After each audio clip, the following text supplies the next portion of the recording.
Секој ден се чувствувам се подобро, станувам се посилна и ви благодарам за вниманието.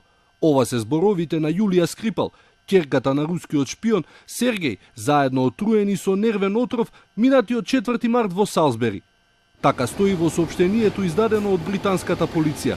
Но руската државна телевизија објави и наводен разговор на Јулија со нејзината роднина, Викторија Скрипал во Москва, разговор за кој во телевизијата немаа потврда дали е автентичен. У папы все нормально. Все нормально, сейчас отдыхает, спит, у всех здоровье нормально, никого непоправимых вещей нету, все, я скоро выписываю, все окей. Подоцна разговорот ќе го потврди и Викторија Скрипал, која и кажува на Јулија дека доколку добие виза, ќе дојде да ја посети.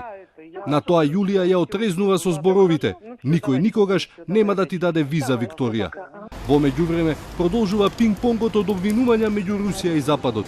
Рускиот министер за надворешни работи Сергеј Лавров ги обвини западните земји дека со протерувањето на руските дипломати се подсмеваат со меѓународното право. Неговите коментари доаѓаат еден ден откако беше ставено вето во меѓународната организација за забрана на хемиското оружје на руското барање да и биде дозволено да се вклучи во истрагата за случајот со турењето на Скрипал.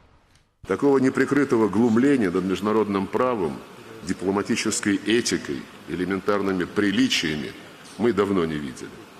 Подчеркну, продолжим адекватно реагировать на недружественные шаги, но одновременно хотим установить истину.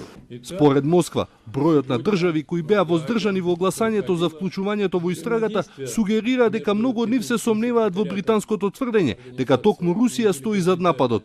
Лавров тврди дека станува збор за меѓународна кампања за оцрнување на Русија. Неприемлемо как в отношении инцидентов в Солсбери, так и в целом ряде других ситуаций, от выборов в США до химических атак в Сирии и референдумов в Каталонии, вместо предъявления конкретных фактов, вместо честного расследования, выдвигать голословные обвинения. На 20 земји протераа повеќе од 150 руски дипломати по обвинувањето од Велика Британија дека Москва го организирала нападот врз Скрипал и неговата ќерка. Сергеј Скрипал во 2006 година беше осуден на 13 години затвор во Русија, а во 2010 беше еден од четворицата западни агенти кои беа разменети со 10 уапсени руски агенти во Соединетите Американски држави.